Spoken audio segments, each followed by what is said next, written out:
এই 7 দিন 7 ৰাতি যি ভাগৱত ব্যাখ্যা অনুষ্ঠান হৈছিল শুকদেৱে কৈছিল সেই ভাগৱত শুনি আছিল উগ্ৰসভা ঋষিৰ পুত্ৰ সুতে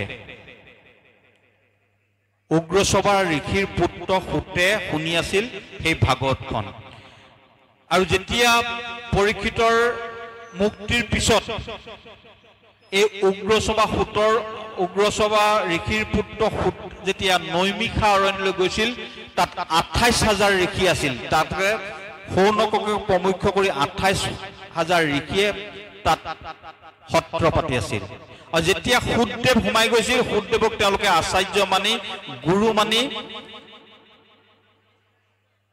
এই পৰীক্ষিত আৰু শুকদেৱৰ দ্বাৰা ব্যক্ত হোৱা ভাগৱতৰ কথা শুনিবলৈ বিচাৰিছিল আৰু তেতিয়া সৌনক আদি ঋষিসকলে 6টা প্ৰশ্ন কৰিছিল শ্ৰীমদ ভাগৱত পুৰাণত পৰীক্ষিতৰ 2টা প্ৰশ্ন আছে আৰু সৌনক আদি ঋষিয়ে সুতক 6টা প্ৰশ্ন সুধিছিল কথাটো নতুন প্ৰজন্মৰ বাবে খেলিমেলি লাগিব মই নতুন প্ৰজন্মক বুজাহে কৈছো আদিতে 4টা শ্লোকত ব্ৰহ্মাদেৱক পৰম ব্ৰহ্মই দিছিল ব্ৰহ্মাদেৱৰ পুতেক হল বশিষ্ঠ বশিষ্ঠৰ পুতেক হল শক্তি শক্তিৰ পুতেক হল পৰাশৰ পৰাশৰ পুতেক হল বেদব্যাস বেদব্যাসৰ পুতেক হল শুকদেৱ এটা বংশক্ৰমত আহিছে ব্ৰহ্মাৰ পৰা নাৰদে পাইছে নাৰদক ক'লে যে তুমি ইয়াক বিপুলীকৃত কৰা আৰু বিপুলীকৃত কৰিব মানে বিস্তৃত ৰূপত সৰলীকৃত কৰি মানে জনসাধাৰণৰ উপযোগী কৰি তাৰমানে চতুশ্লোকী ভাগৱতক তুমি বৰ্ণনা কৰোৱা আৰু সেই দায়িত্ব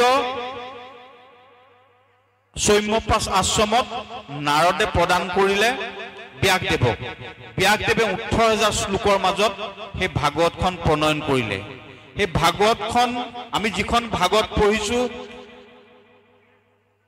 আমি ব্যাসদেৱে আচাৰ্য ৰূপে প্ৰণয়ন কৰা 18,000 শ্লোকৰ ভাগৱতে পঢ়িছো হয় কিন্তু ই এক নাটকীয় কথন শৈলীত আছে যেতিয়া কোনোবাই নতুনকে ভাগৱতত পঢ়িব 2টা কথা শুনিব সুত সুক দুজনৰ নাম পাব তালিবা হৈ ক হল এজন হল ব্যাসদেৱৰ ল'ৰা দন্তিয়া সৰস্বতীকে সু দন্তিয়া ত হলে এজন হল উগ্ৰসভা ঋষিৰ পুত্ৰ ব্যাসৰ পুত্ৰই কৈছিল পৰীক্ষিতক শুনি আছিল শুকদেৱে উগ্ৰসভা ঋষিৰ পুতেকে আৰু উগ্ৰসভা ঋষিৰ পুতেক সুতৰ মুখে দিছিল সৌনক আদি 28,000 ঋষি এতিয়া আমি যিখন ভাগৱত পঢ়িছো সুত সৌনক সংবাদ তৃতীয় কথন শৈলীত আছে সুত সৌনক সংবাদ হিচাপে আমি তৃতীয় ভাবি গৈছো যেতিয়া 28,000 ঋষিৰ মাজত সোমাইছিল গৈ সোমাওতে তেতিয়া সৌনক আদি ঋষিয়ে শুকদেৱক প্ৰশ্ন কৰিছিল তাত 6টা প্ৰশ্ন কৰিছিল প্ৰথম প্ৰশ্নটো কৰিছিল তত্ত্ব সঞ্জয়ত অস্মান ভৱতা যদ বিনিশ্চিতং পুংসামেকম অনন্ত শ্ৰেয়স্তং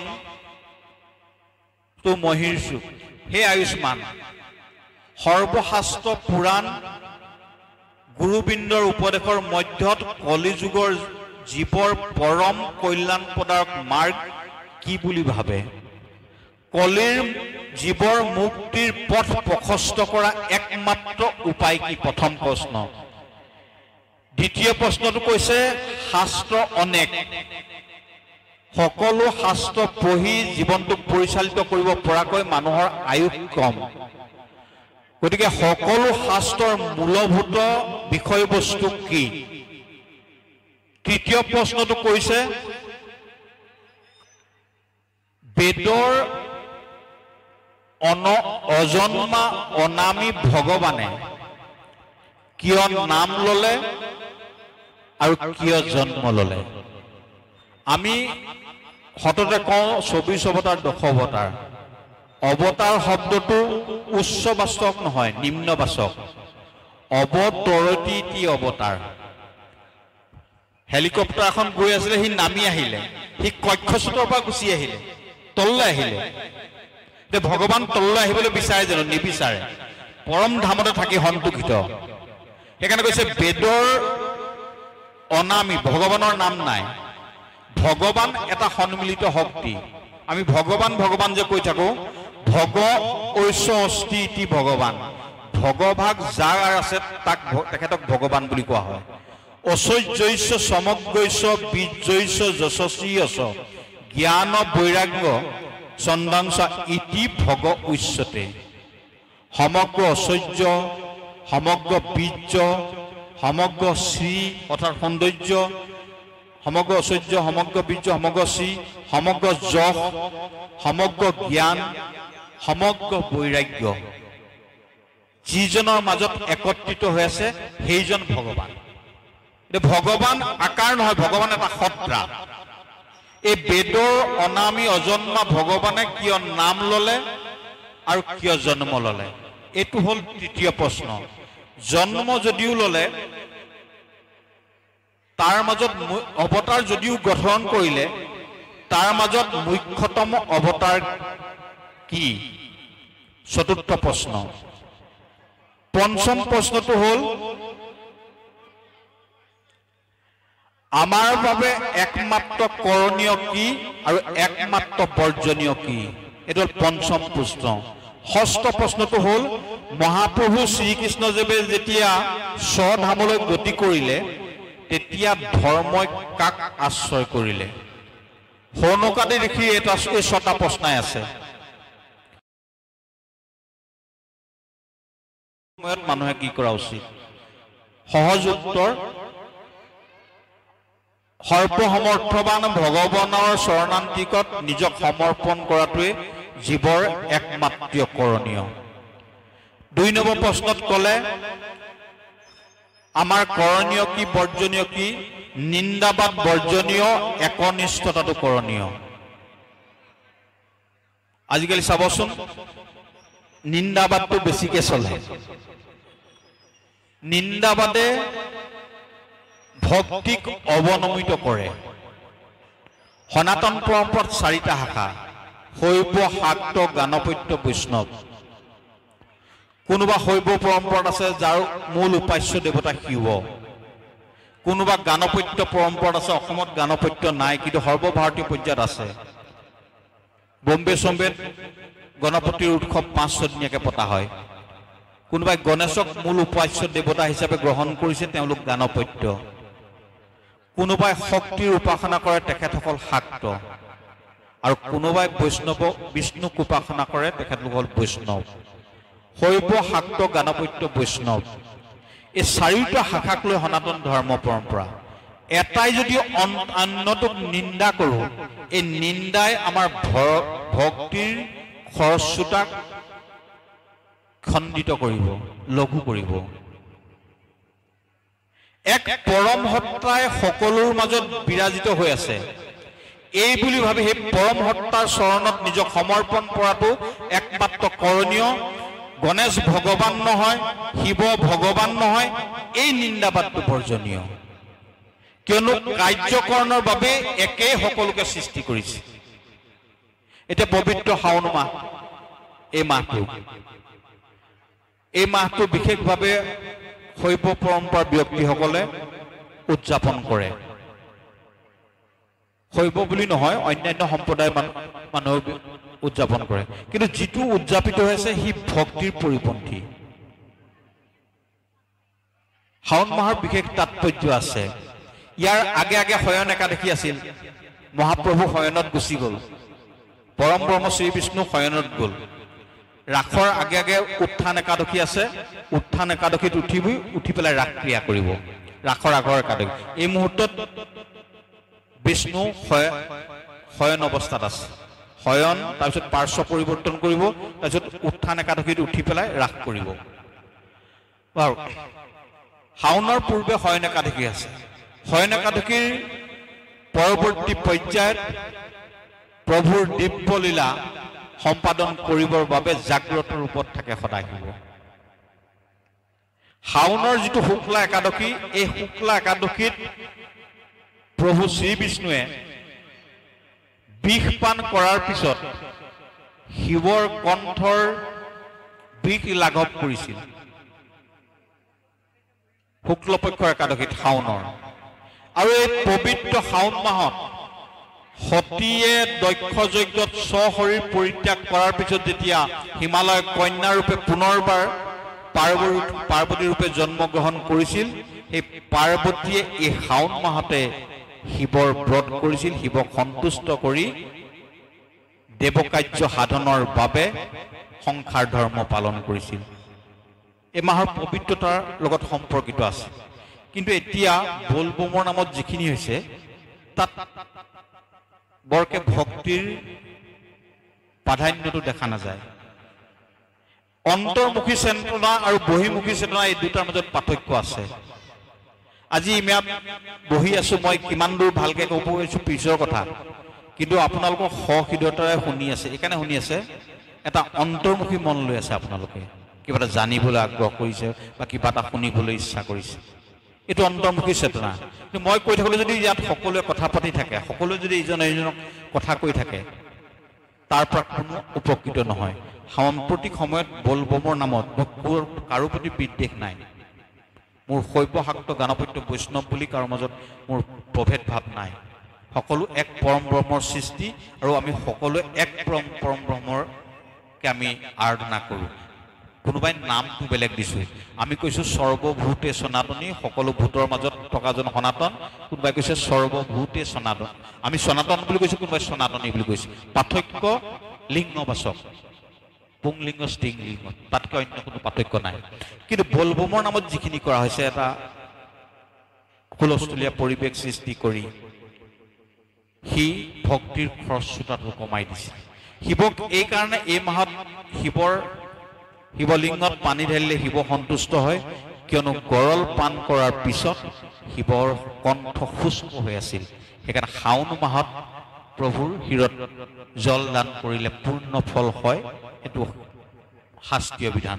আৰু অন্য হাতে যদি চাওঁ, ভাগৱত কথাৰ লগত শিৱ পাৰ্বতীৰ এটা গভীৰ সম্পৰ্ক আছে।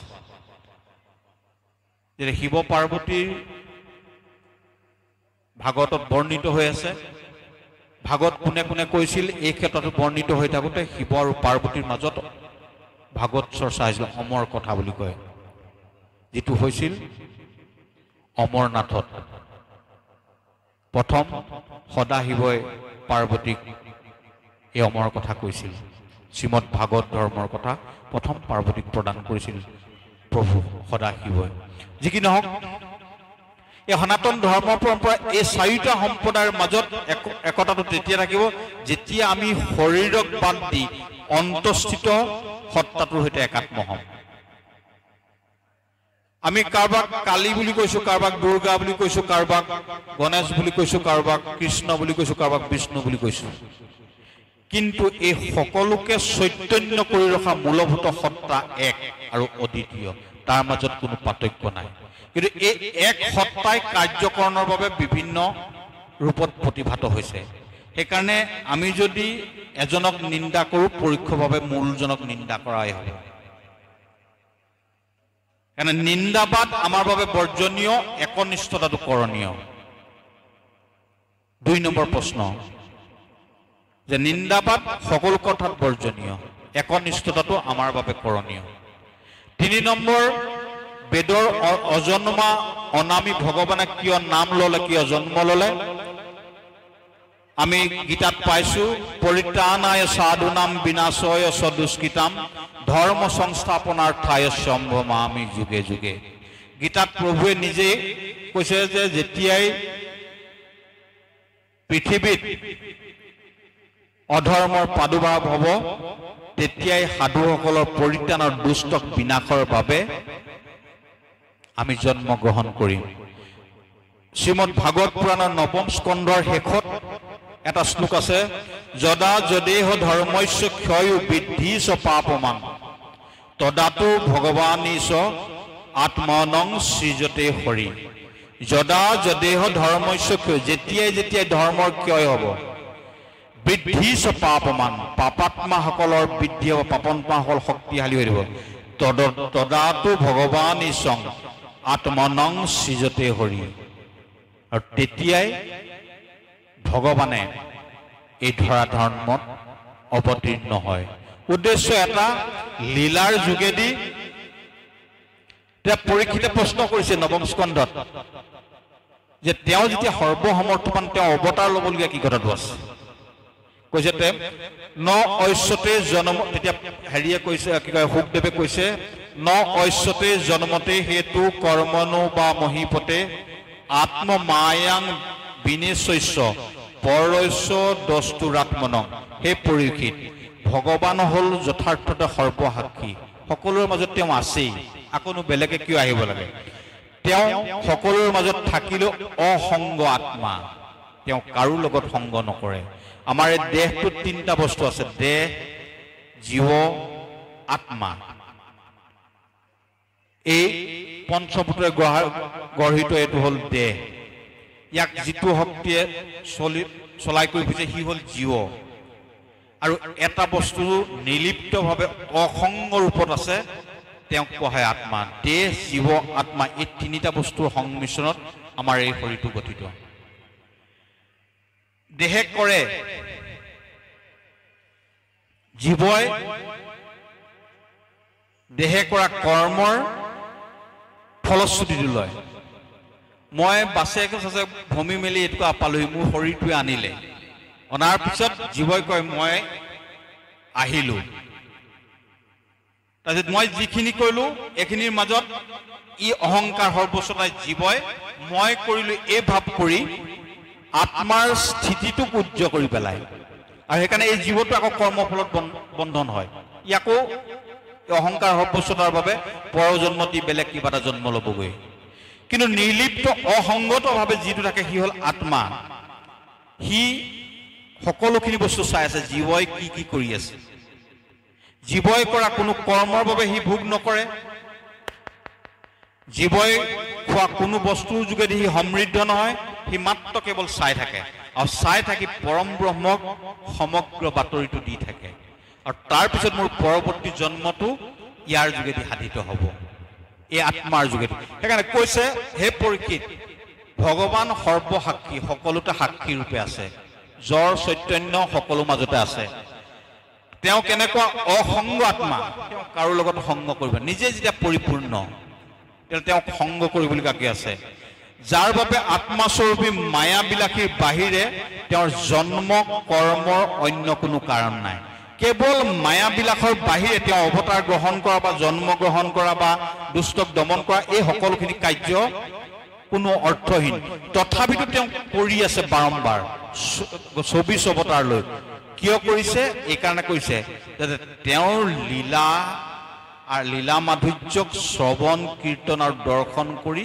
সাধুসকলে পৰম ভক্তিৰ ৰসত আপ্লুত হ'ব পাৰে মই যে অলপ দেৰি আগত কৈছো ব্ৰহ্মৰ কথা পাতিলে কোনো নাথাকে কিন্তু কৃষ্ণৰ কথা পাতিলে ইয়াত ৰৈ থাকিব কি কাৰণে ক'ব কৃষ্ণৰ লীলা আছে লীলা মাধুৰ্যৰ এটা সন্মোহনী শক্তি আছে যি শক্তিয়ে আমাক তেওঁৰ কাষলৈ টানি নি থাকে নিৰন্তৰ আকৰ্ষণ কৰি থাকে সেই শক্তিটো লীলাৰ মাজত অভিভূত হৈ আছে নহলে কংসক মাৰিবলৈ প্ৰভু আহিবলগীয়া কথা নাই কোনোবা পাৰ্ষদ এজনক পঠিয়াই দিলেহেঁতেন কংসৰ কামটো ইয়াতে কৰি থৈ গ'লহেঁতেন কৈছে হে অজন্মা অনামী ভগৱানে এইকাৰণে নাম ল'লে জীৱৰ পৰিত্ৰাণৰ বাবে ভক্তসকলৰ অনুৰিত জীৱন যাত্ৰাক ভক্তিয়ে সমৃদ্ধ কৰি দিব পৰা লীলা মাধুৰ্যৰে সন্মোহিত কৰিবৰ বাবেই বেদৰ অনামী অজন্মা ভগৱানে নাম ল'লে আৰু নাম ল'লে জন্ম ল'লে যদিও আমি যদিও কওঁ যত জীৱ তত শিৱ জীৱ মাত্ৰেই শিৱ ইয়াত যিমান কি পৃথিৱীত যিমান জীৱ জন্তু আছে সকলোৰ মাজতে এক পৰম ব্ৰহ্মই বিৰাজিত হৈছে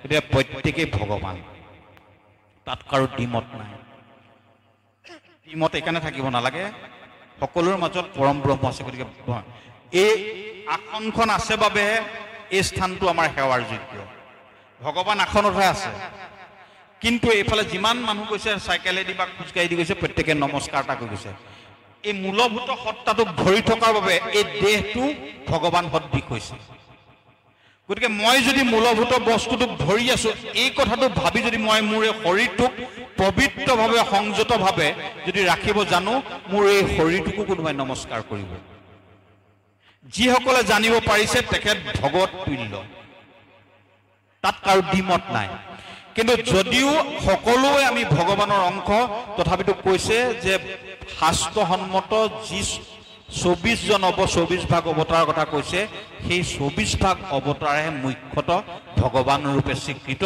তাৰে ভিতৰে 10 ভাগ বিশেষভাৱে স্বীকৃত মৎস্যকুৰ্ম নৰসিংহ বৰা আদি কৰি 10 ভাগ ভগৱানৰ অজন্ম অনামী ভগৱানে জন্ম ললে আৰু জন্ম ললে যদিও তেখেতৰ মুখ্য অৱতাৰ কিমান 24 আৰু তাৰ দ্বিতীয় প্ৰশ্নটো কৈছে পঞ্চম ষষ্ঠ প্ৰশ্নটো কৈছে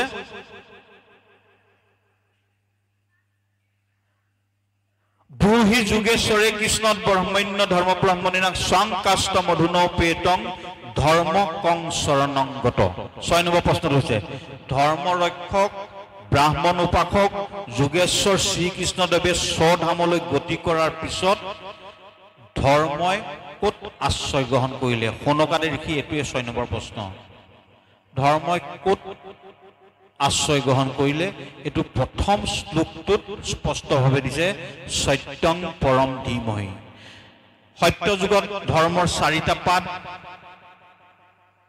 ত্ৰেতা যুগত 3টা পাদ দাপৰত 2টা পাদ কলিত মাত্ৰ 1টা পাদ এয়াই হল সত্যই পৰম ধৰ্ম যদি জীৱনত আমি সত্যাচৰী এটা জীৱন যদি আমি গ্ৰহ দিব পাৰো সত্য সংকল্পিত যদি এটা জীৱনেৰে আমি ধাবিত হ'ব পাৰো তেতিয়া হলে আমি অনুষ্ঠেয় কোনো ধৰ্মীয় অনুষ্ঠান নকৰিলো আমাৰ পৰম গতি সাধিত হ'ব এটো ভাগৱতৰ সৰ্ববৃহৎ ধৰ্ম সেইকাৰণে সত্যাচৰী হ'বলৈ